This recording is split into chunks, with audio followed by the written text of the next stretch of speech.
Yes, I think we have Bas here to share with us the research she's doing on, he said, what the UNCG X culture. Yes. And with some support from BASPRO, and we want to thank Kevin Right, for exactly. that. And so, yes, first of all, thank you very much, and much of this wouldn't be possible if it was not for your support, and so this is a big deal. And plus, the project I will be talking about, Rika has been closely involved as well, so you've supported actually several faculty members with one grant. And so the plan for today is that I will first briefly talk about the context of the project, and then I will again, briefly present two specific studies that we've completed. So I believe both are currently under review, and so Rika co-authored both of them, I believe, too. And so just to give you a sense of what we're doing. The project overall, though, is not a one-paper project. It's a it's almost a research stream as opposed to a research project. And so hopefully there will be more things coming out of it. This is what we've done so far. And the project is based on the X Culture project. And so let me briefly first tell you what that is, in case you don't know yet, though I believe I've bugged it enough, each one of you, so by now probably most know. But anyway, in 2010, shortly after I had come here, as you remember, at some time we've discovered that Management 301 and Economics 300 had an overlap in content. And so one of the things we did with Jeff was ordered all possible books on international economics and international business to see what normally is covered in one and the other course. And as I was going through the international business textbooks, I've noticed that they were virtually identical in terms of the content. So I had, I believe, 14 or 15 different textbooks from UK, American, international editions. And they all had virtually exactly the same list of topics: cultural environment, economic environment, international trade, all those kinds of things. And so that's when I had the idea that, well, if we all teach the same content in those courses, perhaps there is a way I can find a professor somewhere overseas who teaches the same course that I teach, maybe using a different book, but now I know it's still going to be the same content, and maybe his students and my students can work together to gain some international collaboration experience and make that course that way more practical. And so I couldn't think of anything better than to send an email through the Academy of Management to see if anyone would be interested to participate. And to my surprise, I got, I don't remember how many, but it was dozens of replies within the first hour. And so not everyone could participate who replied to my first call for participants. We had 7 countries in the first semester, but then over time we grew. And in fact, at this time we are so big that we have to turn down most of the new applications. It just becomes unmanageable. And so since 2010, it's been, 4 or 5 seasons that we've done. This very season we have about 2,000 students. Actually 1,600 is outdated. That was previous season. This time we have close to 2,000, 45-something universities, normally 30-plus countries, every single continent, every single major island group represented. We even have such commonly underrepresented regions as Africa or former Soviet Union, even though we don't have many participants from there, but we do have some universities. And and then by now over 4,000 students had graduated from the project, and some actually participated multiple times. They liked it so much that they asked if they could do it again. And so the reason I allowed them to participate is because most of them by that time graduated and had jobs. And we wanted to have a sample of employees to see if there is a difference between students and employees, as well as to see for ourselves if, when the students do it for the second time, if their performance improves. And so normally the way it works is very simple. So we place students in teams, usually about 7 students per team, 7 students, 7 countries. Occasionally we may have 2 students from the same country, but generally it's every single student from a different country. And they work together for a semester on a term project. The task changes every semester, but generally it's pretty much write a business plan. And so to make it more appealing to the international business students, it's more of a foreign market entry business plan. So they have to do analysis of the environment, of the country, and then analysis of the company. And so as a result, they pretty much cover all the chapters in an international business book. But we also have students who take international marketing courses, students who take cross-cultural management courses. We even had once a class of masters in civil engineering students. And for some reason, they had to take a course in communication in general, but the professor felt that it would be a good fit for them to participate in the project, and so we had all those different disciplines. Now, the students are provided with the task, and then we also provide a training before the project starts, explaining to them basically what the normally challenges are, how to deal with them, as well as we explain to them how to use all those freely available communication, online collaboration tools, like Dropbox, Google Docs, Facebook groups, Skype, all those kinds of things. And then at that point, we put them in teams, and they're more or less on their own. So they have weekly deadlines. They have to report to us every week.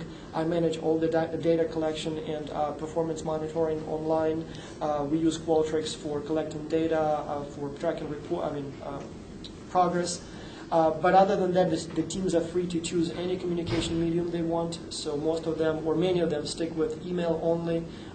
Most use also Skype or Facebook groups or Google Docs, and some actually go as far as would actually have all team member real-time video conferencing and things like that. And then originally the project was envisioned purely as a teaching exercise or experiential learning exercise, and we were collecting only the data that we needed for performance evaluation. So we would see how students perform and how teams perform. But then soon enough, we recognized that it's a perfect research opportunity, and so at this time we collect data before the project starts, weekly during the project, and then big survey after the project is done. That's for the individual level, and then all kinds of observations in terms of how the teams do. So we end up with multi-level, multi-source, longitudinal data set. And so we have individual level, team level, instructor level, national level, so it's becoming now a fairly large data set that we frankly don't even have time to process properly, and I'll talk a little bit more about what we do about that in a few minutes. Now, in terms of the participation, different colors represent different seasons or different semesters. But at this time, these are the regions that we have represented. So as you can see, it's primarily Europe, North America, Latin America, some Asia. We have only one university from Africa, but they tend to have about 100 students every semester, so we have a good number of students from there. So still trying to get more from some Asian and some African countries, but other than that, we seem to be in a good shape. And so Brazil, I have only one dot here, but we actually have, I believe, 5 universities every semester. Ecuador, normally 3-4 universities. Mexico, like 5. So it's actually more than just one dot. It's a dot for a country or a state. These are some of the pictures of our students who participate this semester. Just some here. And a few more. And actually some of them are from the earlier semesters. And then at the end of the project, we give certificates to all students. Someone asked me if I can write a letter, and I thought, why not give everyone a certificate? So this is what it looks like at this time. So we have logos of all the universities here. And so that's basically the main kind of, thing. So the name on the certificate is the student name? Yes, the student name, instructors get similar ones, but the text would be a little bit different. Helped organize as opposed to participated and successfully completed. Another thing that we started doing last semester, and it's actually been a huge success on both sides of the story. So one instructor asked me if I would write a letter for his department head asking, or explaining or commenting on the instructor's performance. And I thought, well, why not write letters to every single dean and department head? And so I did, and surprisingly, most of them actually replied. Like, you would write someone in India, professor such and such, I just wanted to comment on performance of your instructor such and such.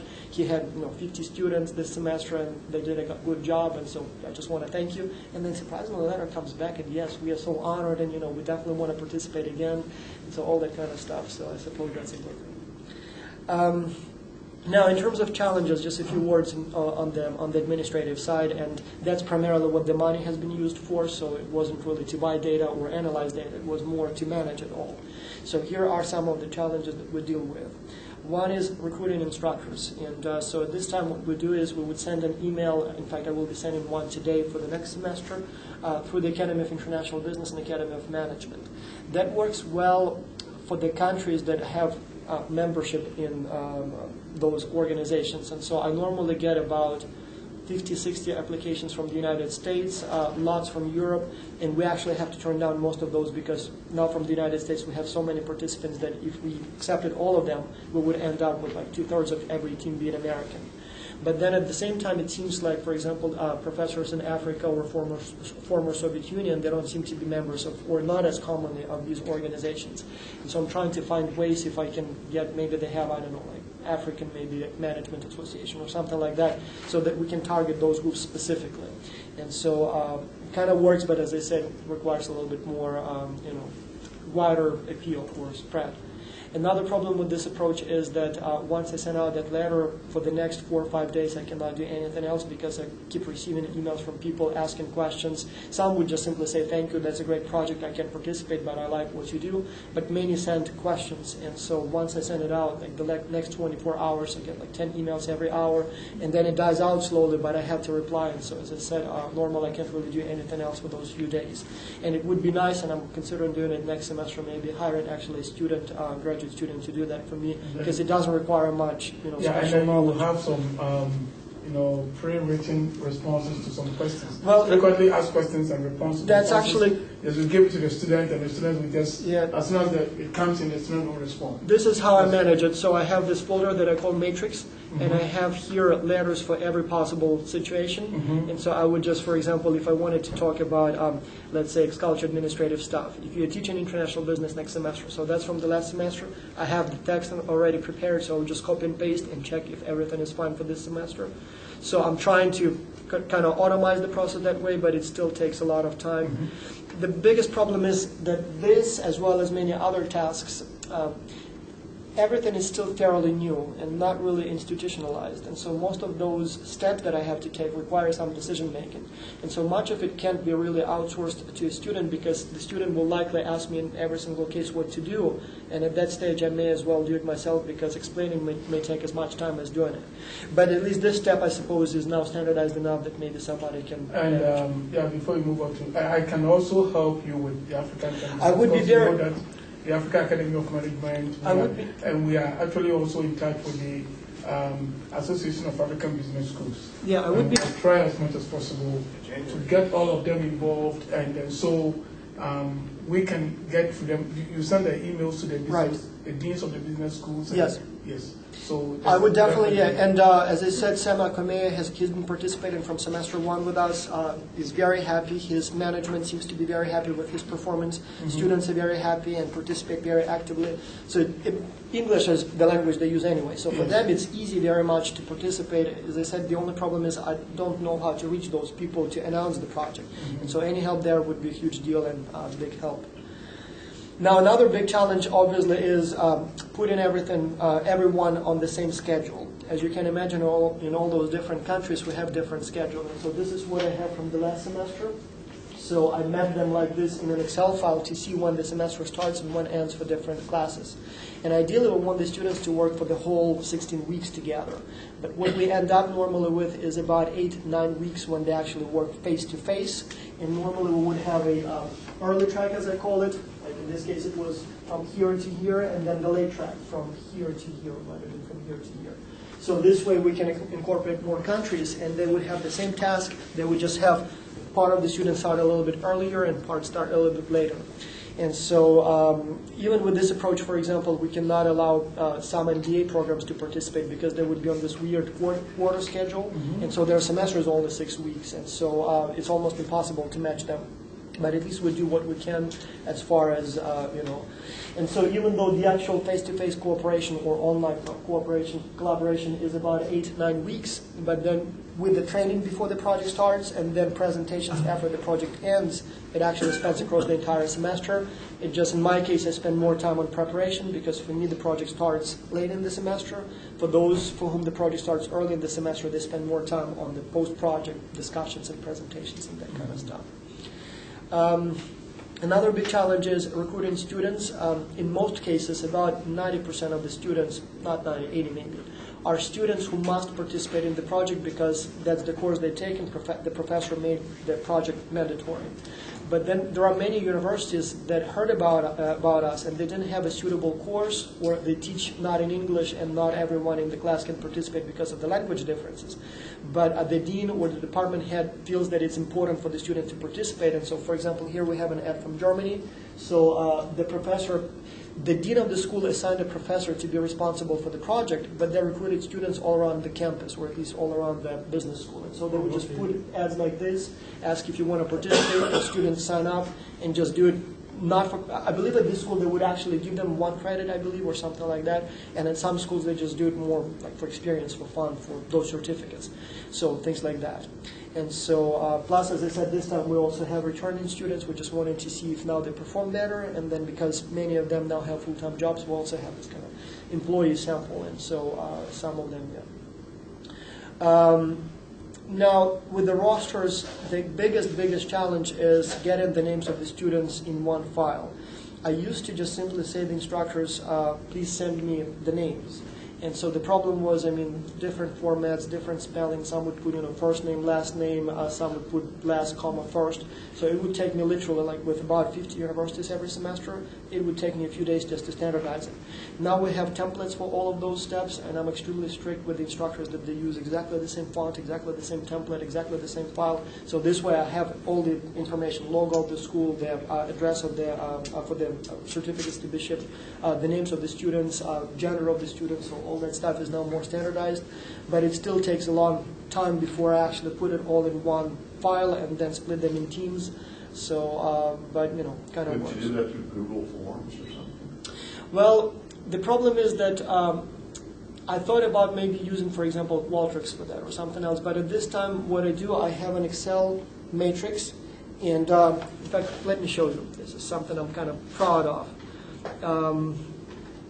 So if we go to, for example, my templates here, so there would be so student name template. So each instructor receives a file like this, and so as you see here, they have the instructions, and then they have university name, full name, address, logo, all that stuff with examples. Then names, and one of the big challenges with the names is that we have those strange alphabets for some countries, and so I would ask for name in the original alphabet, name in the English alphabet, only the first name, so I can, when I send mail merge email, so I have only that, dear Tom or John or whatever it is. So we have now all those kind of strict rules, which allows us to be more efficient, I guess. And even that still creates all kinds of challenges, and not all instructors follow it strictly.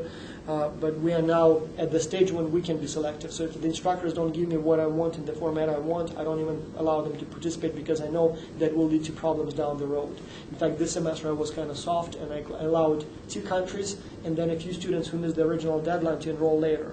All two countries, and then all those students who enrolled, they pretty much 90% of them gave me trouble. So it seems like if they cannot do it right the first time, they will not do it right throughout the project. And with 2,000 students, even the smallest problem, let's say it takes me only 2 minutes to solve, that's like 4,000 minutes gone. Or even it's only 10% of the class that doesn't do it right. I mean, for me, that may be easily 1 working day just dealing with those little things. So it's very important to have it standardized. And as I said, my hope is to get a bigger grant so we can hire someone full-time or part-time to actually manage all that stuff. Now, the biggest challenge that we have, and probably the only one that we can't effectively resolve, or at least perfectly resolve, is what we call missing students. Once the teams are formed, as you imagine, some students drop out eventually, some students get sick. And then, like you always have at least a couple of students who never show up for lectures or don't do homework. There may be some like this here. And so now we have very strict, and that helped a lot. Now we have a test before the project starts where students have to complete their training and take a test. And so based on the test, I'm less interested at that stage in the correct and wrong answers. I'm interested in them doing it on time and answering every single question of that long test. And so everyone who doesn't answer, I believe it's 90% of the questions, we don't allow to participate, because again, if they didn't take seriously enough that specific task, probably they will not take it seriously enough. But even with that, we have about 3% of the students who don't participate actively. But 3% of the students, that's, with 2,000 students, that's actually a few dozen students. And a few dozen students, that's a few dozen teams that suffer. And a few dozen teams that suffer, 7 times student per number of teams, you all of a sudden end up with a few hundred students who complain that, I cannot reach this guy somewhere, there or here.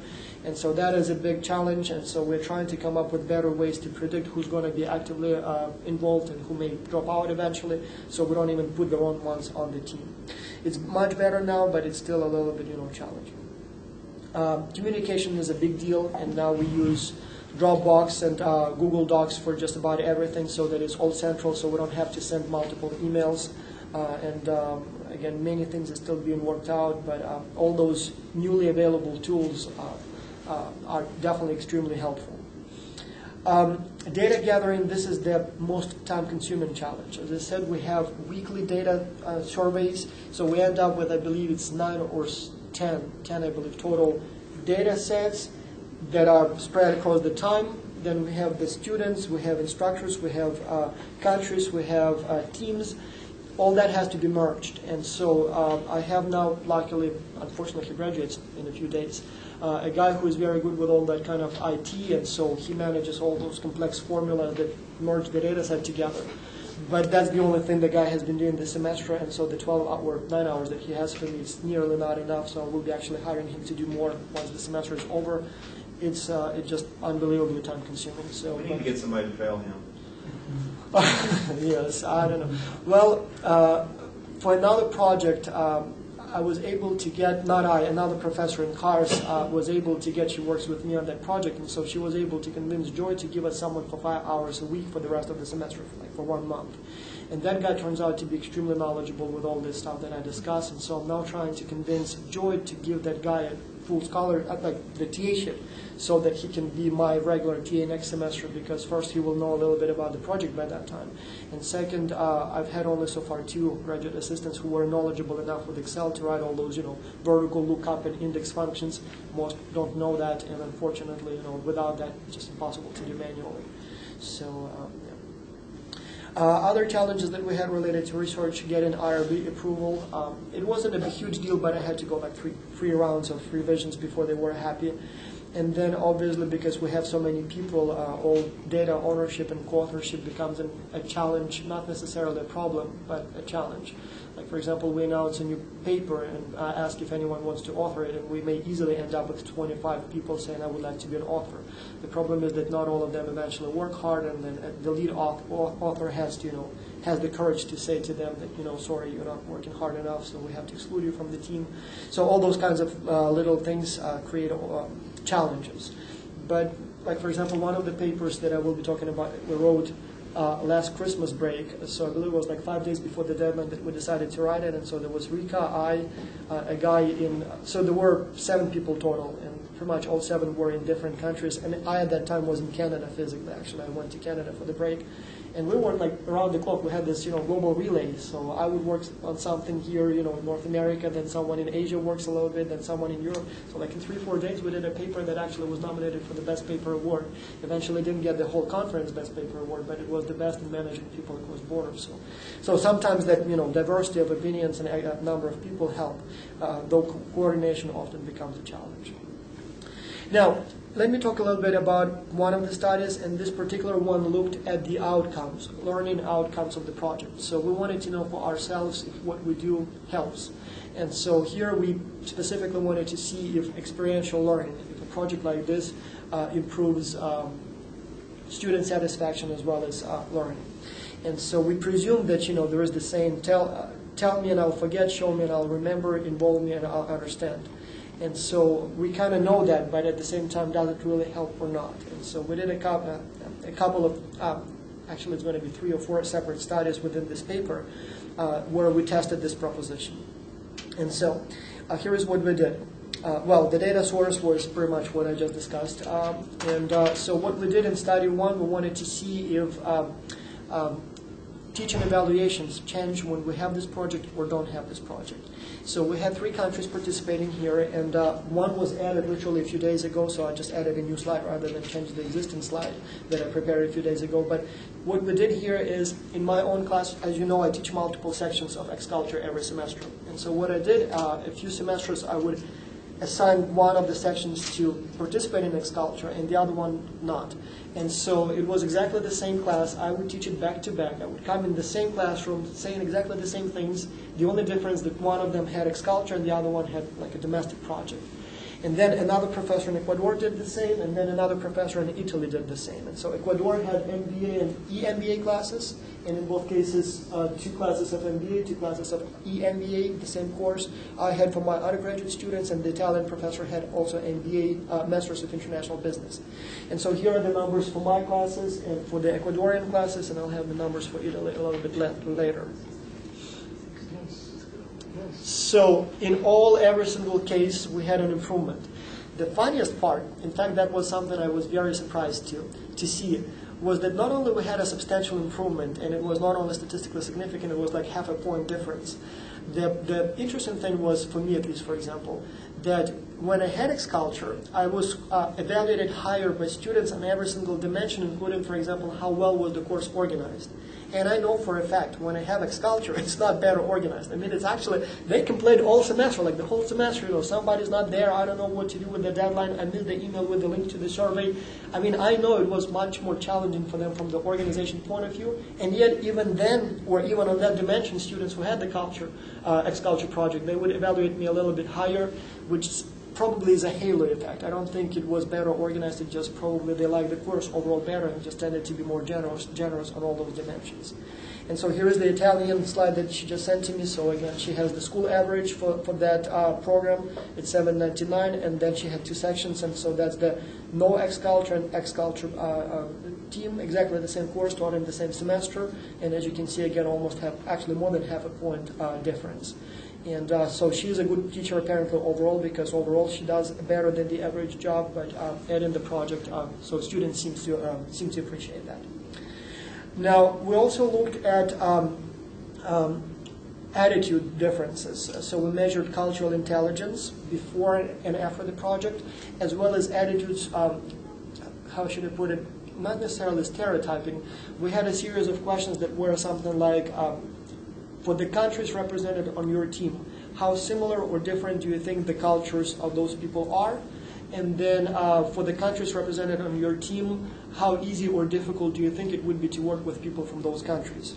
And then we also had a control set of questions where we have countries that are not on the team. So for example, for Ghana and Guatemala, let's say both of them are not on the team. How similar or different do you think the cultures of these countries are, and how easy or difficult do you think it would be to work for people from those countries together? And so we looked at the change over time. And so again, here are some of the numbers depending on the dimension. We had a different number of students because some of them were measured in more semesters than others. And so the outcome was cultural intelligence improves substantially. Perceived cultural differences, we saw a significant reduction, meaning that having worked in the project, students felt that they are not that different from their teammates as they thought first. Interestingly, we saw the same drop, almost identical drop in terms of the percentage points for countries that were not on the team. So you would ask them, so for example, how different or similar do you think Guatemala and Ghana is? And neither of those is on the team. And so they would say, let's, for example, on the 7-point scale, 5 at the beginning of the project, but they would say only 3.5 at the end of the project, which seems like after working with people from other countries, students tend to see the world in general as less different. But then we would also ask, do you think it would be easy or difficult to work for people from those different cultures? And there we wouldn't see any change. So it seems like, I don't know, they still felt that it was almost as difficult as they thought originally. So we thought they would say, oh, now we can definitely do it. But I guess, on the one hand, they realized that some things may not be so difficult, but maybe others, they didn't expect those challenges to be there, and they were.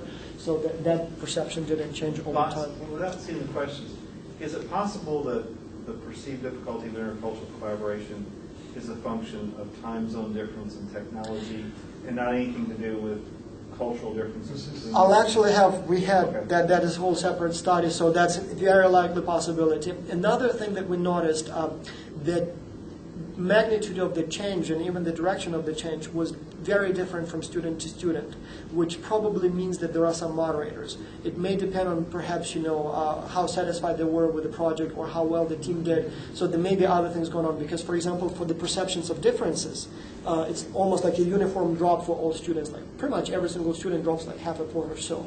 Whereas how difficult or easy, there would be some who would say, oh, it's much easier than I thought. Others would say, oh, actually, it's much more difficult than I thought. And overall, there seems to be no change, but there seems to be something going on there. And as I said, which direction the perception changes apparently depends on all kinds of other things that we haven't really discovered yet.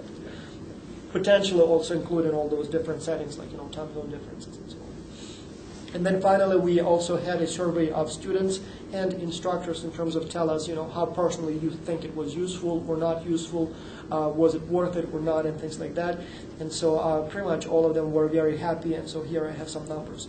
95% of the students said that it's a positive experience. Of those, 29 said that it's extremely positive. I believe I had like a 6-point scale or 7-point scale, and so almost 1/3 would choose the extreme point, and then the other ones would take second to that extreme point.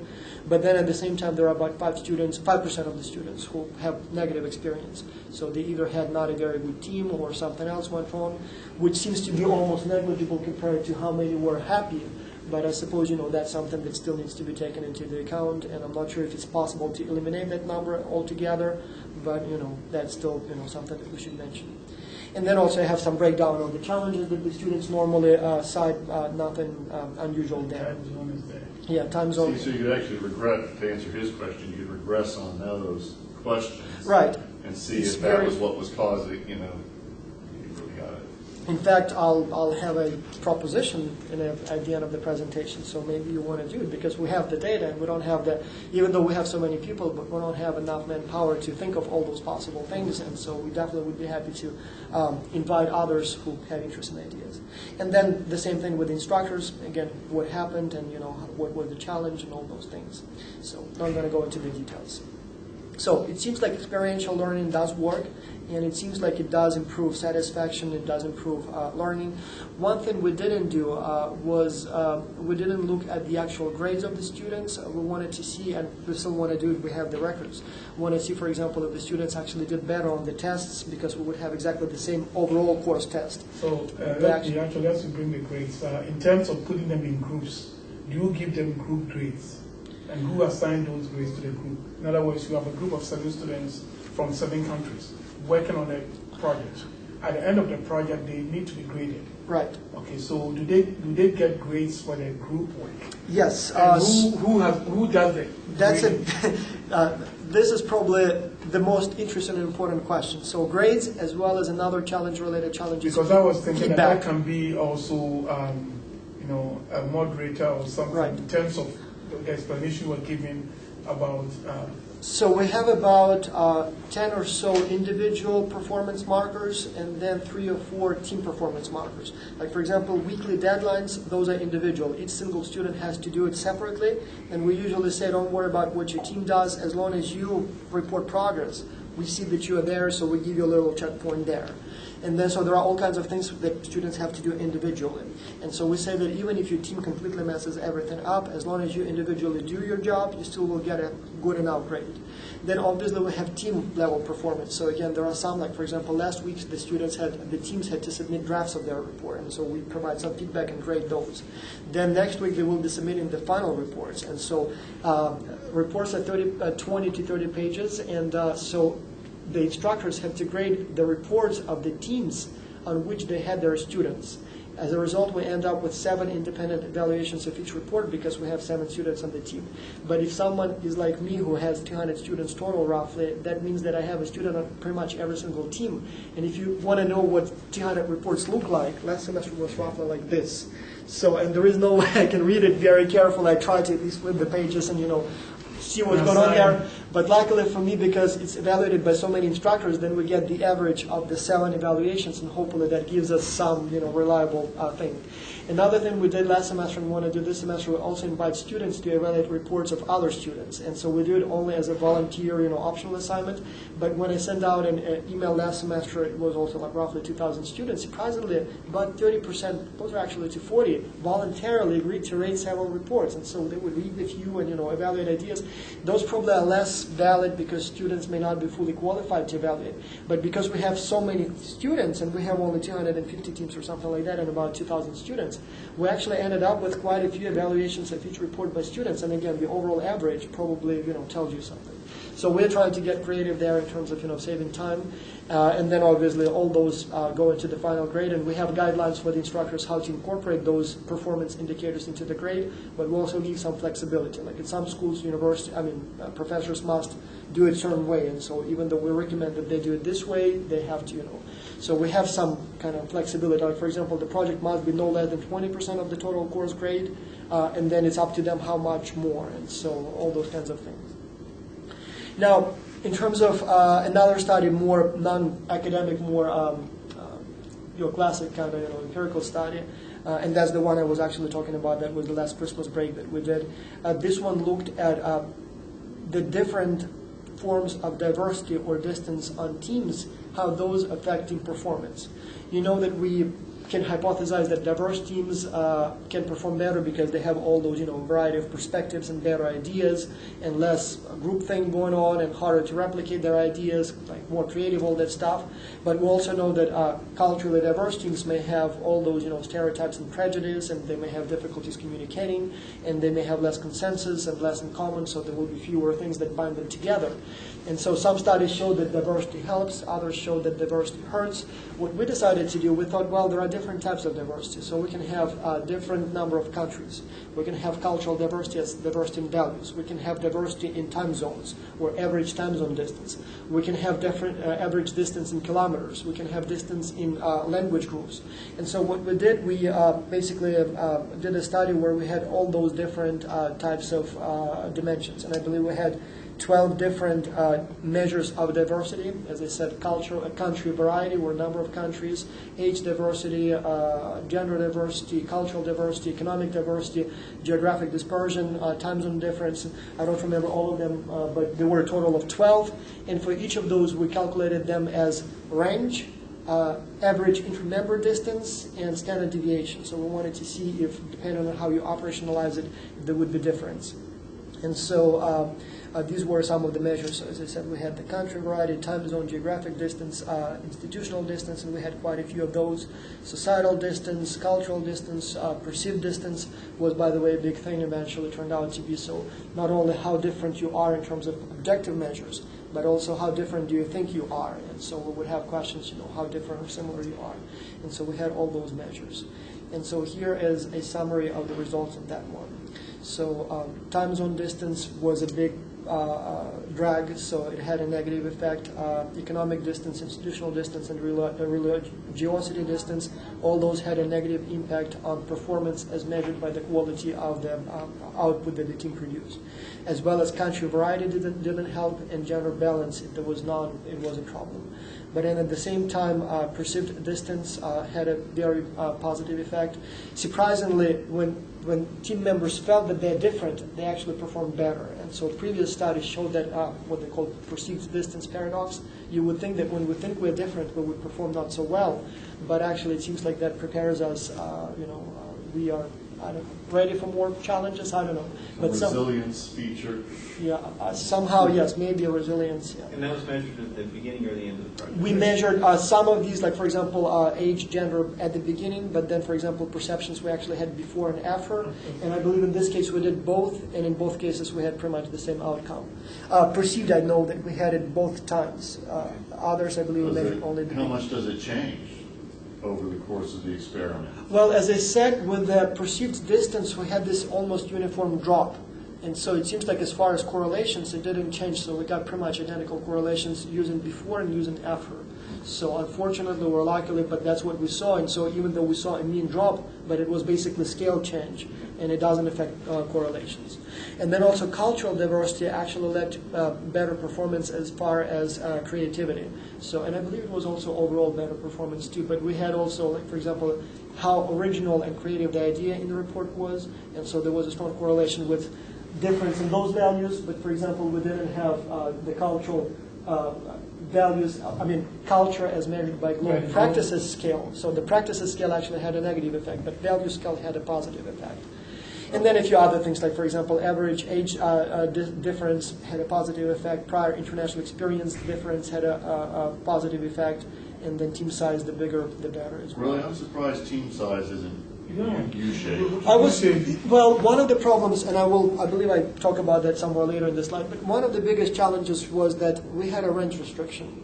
So unfortunately, for example, talking about age, most of the participants are between 19 and 25, or 23 actually. We have roughly 30% are MBA students, but still most of them are like 20-something. And so one of the reasons we now want to cooperate closer with, for example, organizations, so we have more, older people, for example. The same thing with the team size. Originally, we aimed for about 6, 7, but then luckily we had some late enrollments, and so some teams were as big as 9, and then some teams had last-minute dropouts, and so they were only as small as 4 or 5. But still, we didn't have enough range, and I'm sure at some point it would be too large, and you would see that U-shape.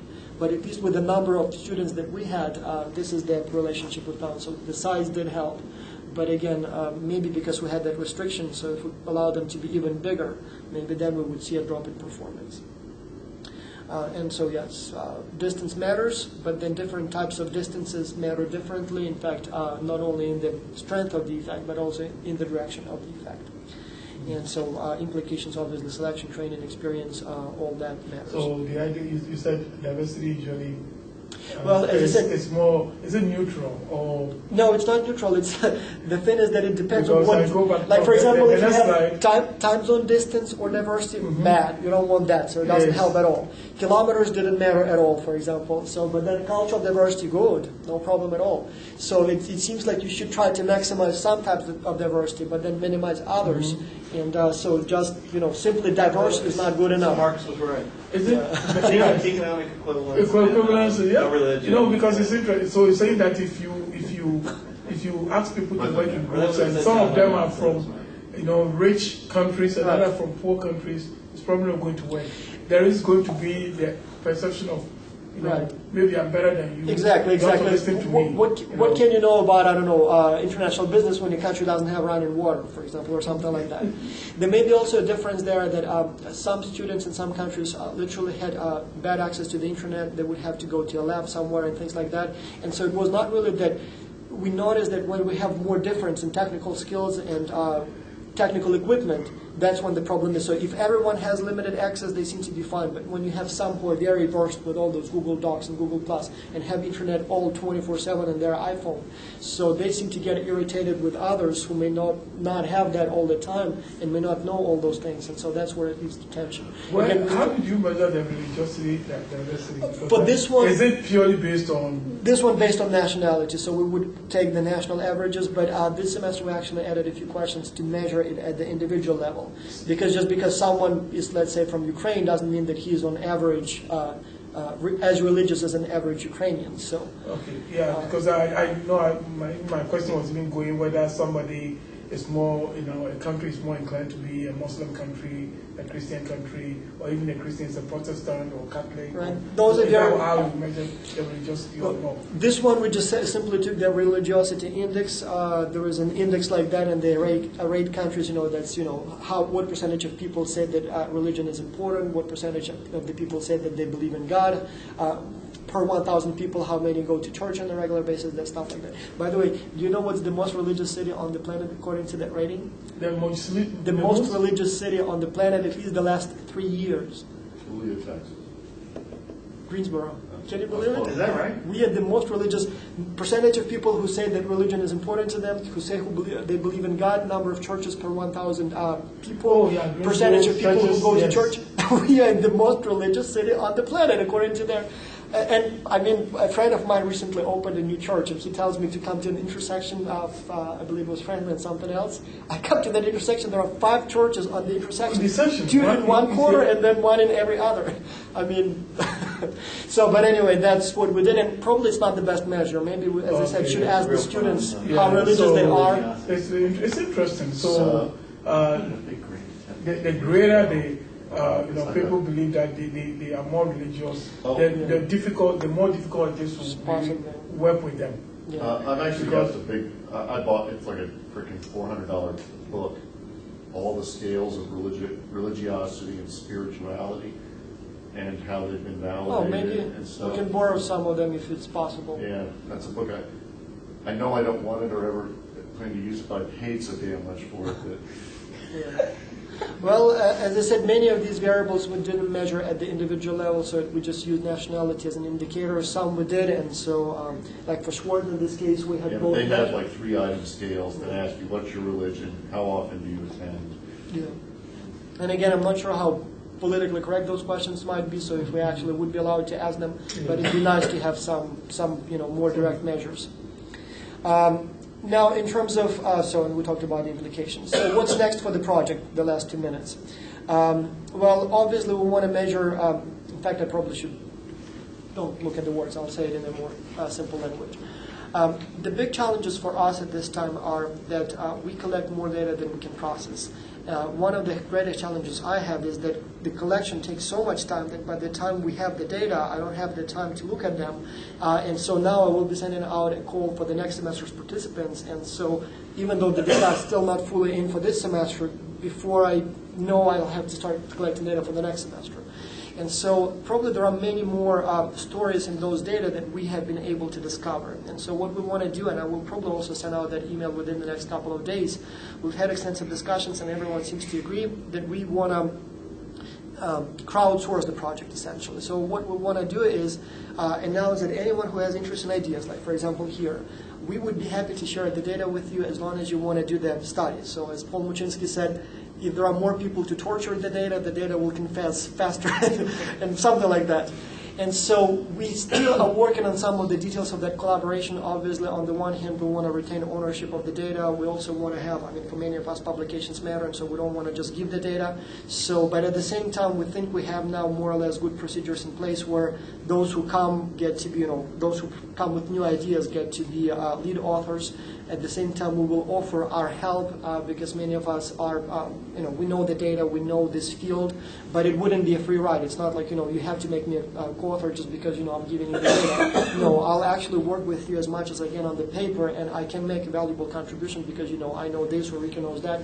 And so we'll make it probably on the competitive basis where the new coming people will have the right to choose who they want to work with, and we will kind of apply and say, well, I can do this or that. And if you feel that it's a valuable contribution, please, take me on the team, but if not, that's fine too. And so we're still working on those little details, but the idea is to basically invite everyone who has an idea, academic, practitioner, student, whoever, and so help us discover more stories and generate more knowledge from the data that we have. So hopefully this way we will be more productive overall and will benefit the field more. Also, we would like to work more companies, not because, as the last interest, but also equally important, we are hoping that that will lead to some sponsorship money, donations that we will be able to use to improve the project. But then also we want to have companies because, we are training students for the workplace. And without being in close relationship with companies, we may not be doing the right thing. And so we are thinking now about inviting companies to participate as, sign up your employees. We will train them. They will go through the project. And what we will get is a controlled sample of people who are older, more experienced, who are not students, and see if the research that we do with students gives us the same results. But also we will see, what experiences they have, if they have different challenges, and so that will also lead to new research questions. And then, as I said, perhaps some companies would be willing to sponsor us. For example, 3 weeks ago I was in Florida. We had the first meeting of ex-culture students. We had a total of 37 who showed up from 29 countries. Luckily, we were able to get some money from the Academy of International Business and offered travel stipends to those students, $500 plus registration fee waiver.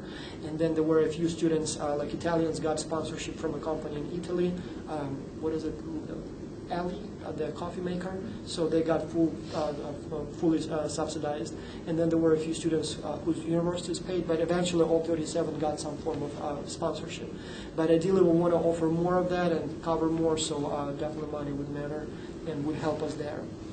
And then also we get requests from other disciplines, like at this time it's only international business, international marketing, but we also get requests from psychology, from economics, and their courses are too different, so that would require a different task.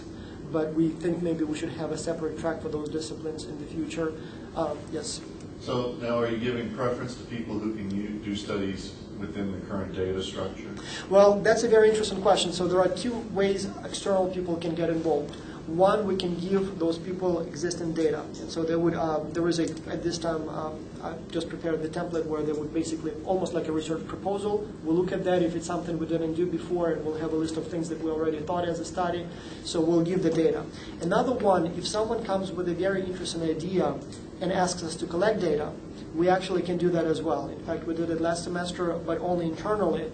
But we want to go external next time. So internal, last time we got, I believe it was 15 proposals, and we turned all of them down but one. In many cases it was, I need this data for my dissertation or for my study, would you collect it for us?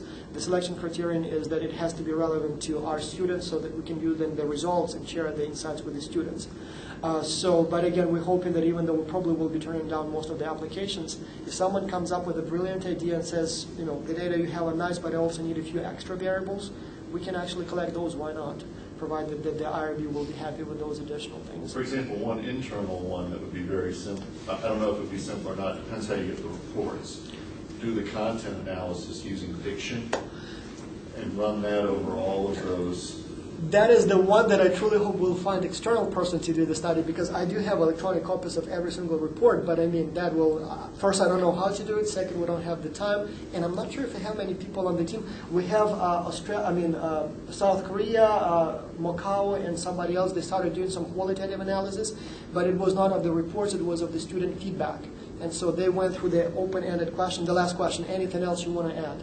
And so they analyzed that one qualitatively, but we didn't do it with the actual reports. So, and yes, if someone can come external and say, yes, we have all that, I want to analyze it, and let's work together, extremely happy to do that.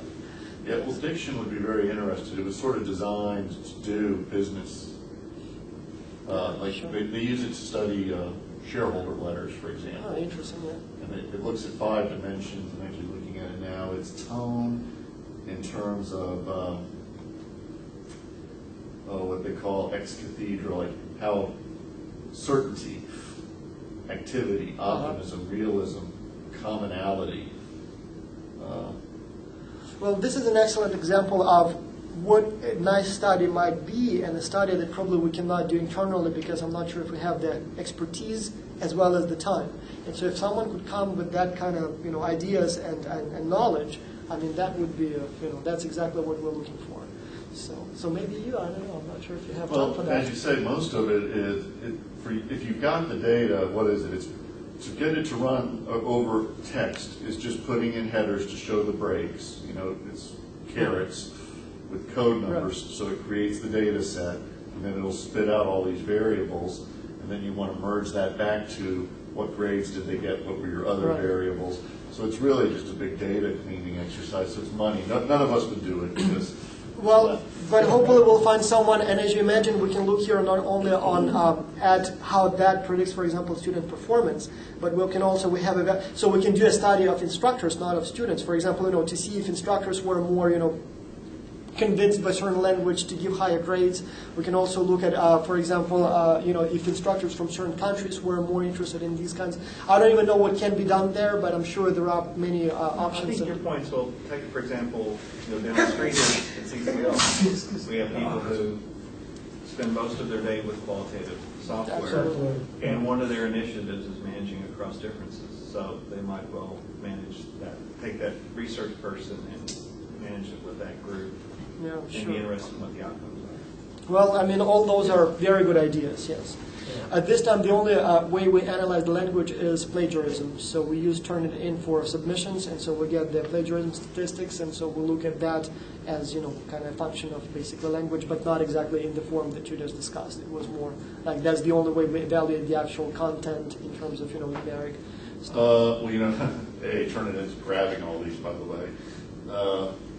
The other thing is Turnitin does have an auto-grade feature that will spit out some grammar and other sorts of stats for you. I believe we use 3 different, we have the similarity index, we have, there are several things that we actually record, I apologize again. Yes, but yes, that's basically what I wanted to say, so in case you have any questions, I would be happy to answer them, Yeah, it's a very interesting study. I think you have a lot of data that, in order for anybody to really think, so for example, for me to think of anything that I can do with this data, Right. I actually have to know the type of data you've collected. Well, what kind of, and then also to know what you have done already. Yeah. Because that makes it a little bit more easier.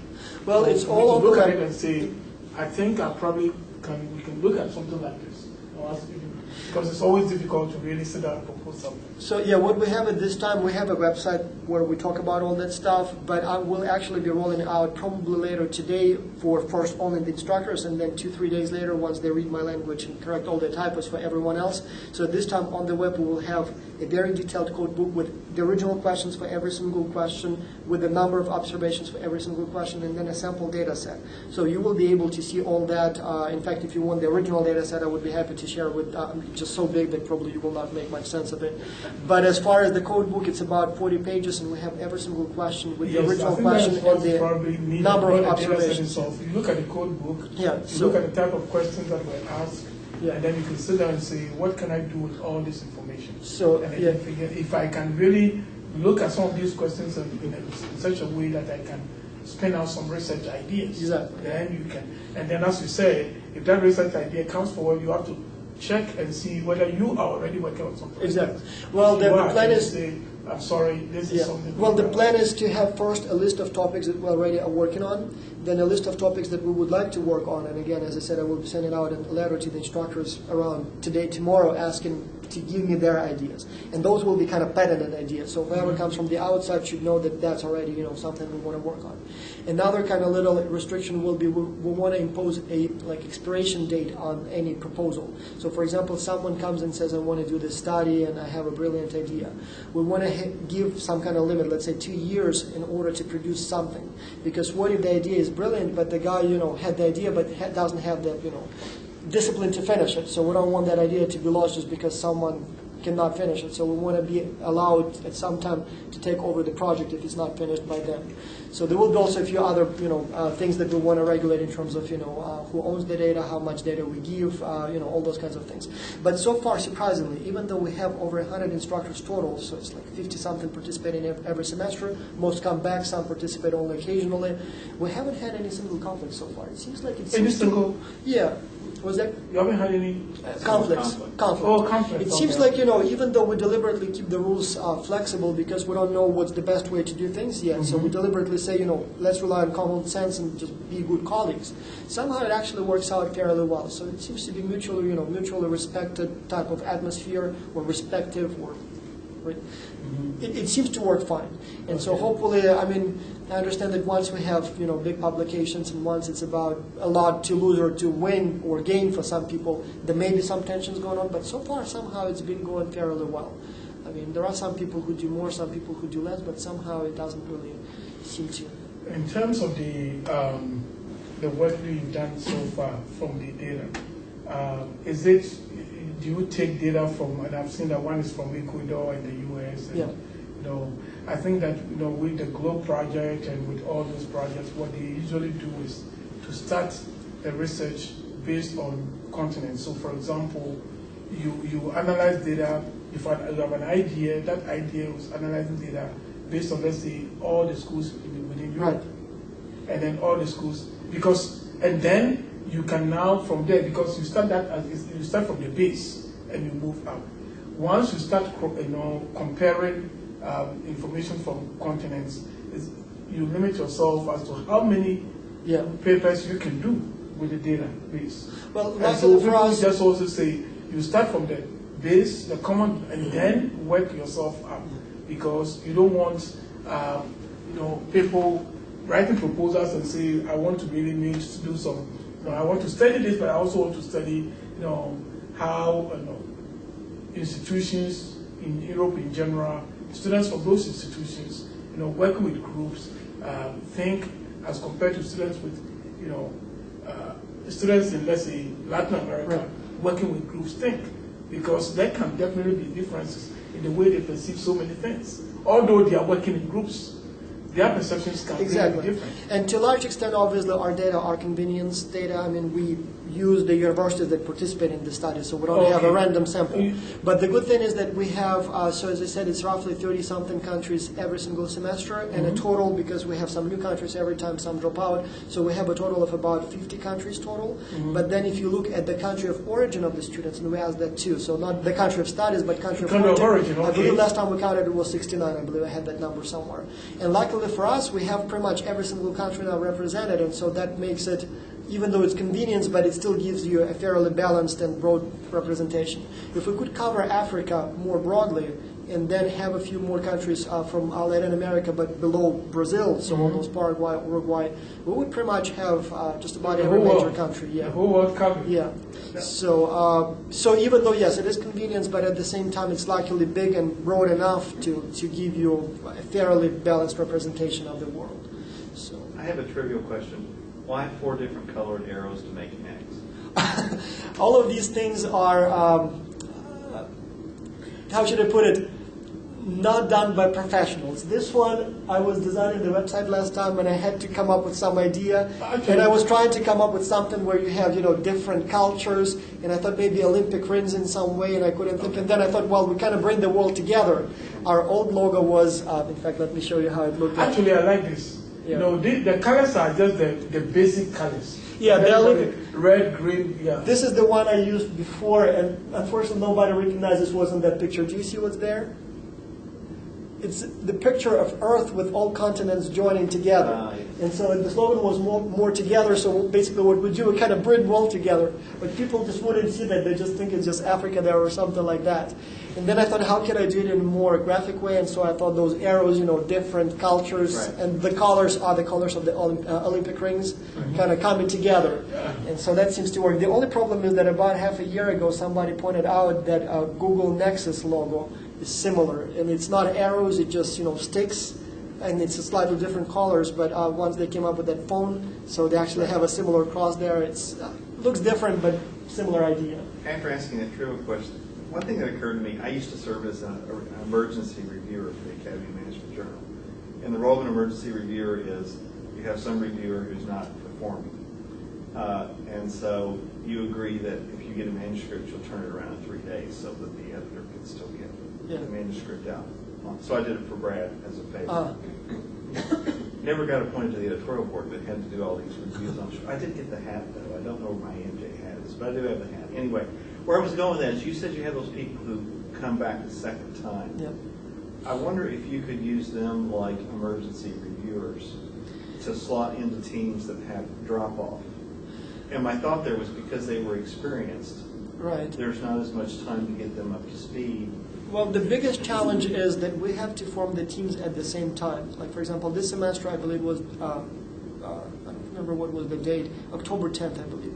That's when we put, or 5th, that's when we had to form the teams. And so at that time, I had a total of, let's say, 2,200 students. Let's say 200 of them never took the entry test. And so I never even included them. I actually had a few of those of my own. I just told them, sorry, if you don't do it, you must show me that you're interested before you can be placed on team, because too many people will depend on you.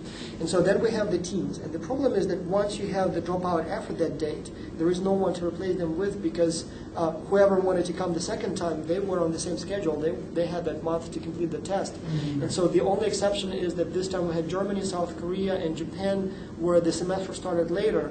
And so they were scheduled to be enrolled a little later. And the plan was to use them. I believe they had like 10 days late enrollment. And the plan was to use them to replace any dropouts that had occurred by that time. But then once we had that group of students, we actually had quite a few. So we had those 3 countries. And then we had a few who didn't do the test on time, but did it by that second deadline. And we decided to put those on teams. And then everybody said, well, maybe we should form brand new teams using those, and that will give us first some teams that have less time, and see if they can perform equally well. And second, that will not create any disruptions for the existing teams. And so eventually that's what we did. So we didn't really replace any dropouts. But then again, that gives us a little, another kind of natural experiment. So we have difference in team size, as well as we have some teams that had dropouts and some that didn't, and we want to see if that has any effect. So, but again, now we have very strict enrollment criteria, and as a result, the dropouts account probably less than 1% of all students, actually far less than 1%. The only problem is that some would be kind of participating, but not doing much, so they wouldn't communicate regularly, and so we have about 60 students this time total, which is not a huge number, but as I said, that's 60 teams that have some students not doing their work. But again, that gives us a nice experimental condition to see if that matters or not. Bill Toller wanted to do a study on free writing, and so I guess here we can have a perfect setup where you have naturally occurring free writing, and so. And I understood that once you put those second time around people on October 5th, I was just wondering if you can say to them, no, I can't put you on a team right now, but if we always have some fall off, would you be willing to step in? We never thought about that, but this may be a good idea. It's possibly wasting a piece of sample. I mean, but your in size is so big that no, that is a very good question. Yeah, I mean, nobody thought about that, but I suppose we can use the returnees, as we call them, to see if that will have an effect. Yeah. Let me ask another question here. This is just how do you manage? You have a website for this. Yes. How do you manage the website? How do you finance? Because you have to pay for All right, so and so many other things. Here How do you is- go about doing that? Yes. Because there has to be a way of generating some revenue to do that. Because you cannot use your personal finances to do all this. All right, and so get people, yes. this is a question that I can answer very, very well. We designed the website the first time, and now we are redesigning it. I have it pretty much all done on my computer. I just need to basically hit the button saying replace the existing one. The first time I called a number of companies here in Greensboro as well as in other states and just basically told them, would you work for me? This is what I need. And I sent them the description of what I need. One company eventually seemed better than others and offered me a good price, and I made a $200 prepayment. And then what they produced was, is crap a politically correct word? Yeah. Like bad. And I said, you know what, no, I don't want that. I'm not going to pay you the rest. I'm going to keep the $200. And I didn't have the research money that I could use for that, so I lost the money. I spent a few days using one of those what you see is what you get programs and designed the website myself. It was definitely better than what they offered me, but it wasn't good enough. I mean, at this time it kind of looks amateurish. This time I went with a little different approach, so again, I have some money that I can use on that. I posted my ads on all kinds of, from Craigslist to all those freelancer web designer websites, and I said, this is what I need, give me your quote and send me a sample so I can take a look so I know that it's good work. I got about 20 samples. Usually the price was around $1,000 for redesigning the website for only about 5 pages, and then the rest I would have to basically clone and populate myself. And frankly, out of 20, at least 18 or so were like very bad. I mean, come on, that's not serious. I mean, you're a professional designers. Another problem was that it would entail a lot of work for me because I would still have to, decide on the structure of the website, and I still didn't have quite a clear idea for each specific step. And I soon enough realized that I will spend more time explaining to them what needs to be done than actually doing it. And so what I did, I bought an even more powerful program, used the templates, and again, completely did it myself. This time I spent about a week doing pretty much this and nothing else, but I figured it still would cost me less time than hiring them. And on top of that, I saved about $1,000, so I'll use that money to hire help for my teaching and research, so I can save that time. And at this time, the website looks much more professional. At least the people that I showed to, they say actually it looks, like we wouldn't know that it was done by someone who is not professional enough. But I've had, as I said, fairly negative experience with external help. They all become, snobby and, tell us But, what this is something that I was thinking, this is something that the brand school could have posted you. Well, the problem with the brand... No, it's a private site, but they still, that kind of collaboration because that the African Academy of Management, the website that we have, was actually being hosted for us by University of Cape Town. The University of Cape Town said, we will do it for you free. Well, the hosting and they've done a very wonderful job. So that helps. Well, the domain cost me, I paid, we now have 2 domains. We have xculture.org, and I still use my own, vterrors.com. It's $10 per year for the domain and another $11 per month for hosting. So it's not that expensive. Yes, I know. The big problem is, for example, at some time somebody said maybe John Calkins should develop the site for you. The problem is that if I use anyone else, it means every time I need to make a change, and that happens like 3 times a day. I would have to run to someone, ask for help, whereas when I do it from my computer, I know how to do it, so it's much better. This is the current website. As you can see, it's not very professionally looking, and so that's the one that we redesigned. And the new one will be, hopefully, it's definitely much more practical. I added new stuff there, but also visually, hopefully, it looks much better. And so here, when you go to research, you have the research and you have all this stuff here. So it's now kind of looks amateurish. But the new one, as I said, I used a much more powerful package. I used existing templates. I used much better graphics. Hopefully, it will be good enough. It's definitely going to be not any worse than Academy of Management or any of those. It may not look as they have very professional stuff doing those. So yeah, but what I mean in terms of visual is it's not going to look as impressive as some of the websites where you're doing all that animation and stuff. So definitely not like that. But as far as getting to the information and not saying who did this, I suppose we can complete that task. Yeah, because honestly, I think that this is a great job, but it's also going to involve a lot of your time.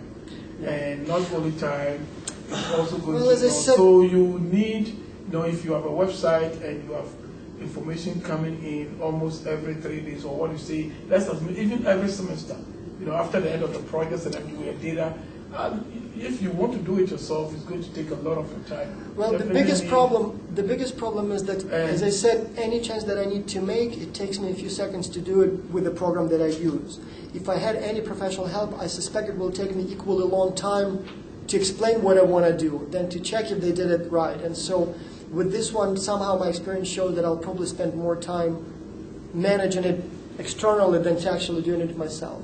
But again, yes, I wish I had more funds to be able to do it. So this is if I open it in. So again, probably not the best graphics, but given that most of these things I had to do. So that's if somebody goes to the website, I think that kind of the other one looks this page looks nicer than the. Yeah. So, but anyway, as I said, my biggest concern was hiring external help. It wasn't even that I wanted to save the $1,000. As I said, my initial experience with those companies when I started talking, they haven't done anything. I already wasted a week trying to explain to them what I want, and every time it's a question, and they say, what do you want here? So it's easier for me to play with that on my screen and just decide how I want to do it. So again, it's probably not super professional, but at least. Don't tell. If you think it's not good enough, don't tell me that, because I spent so much time I will not be able to go through it. I think you've done a good job.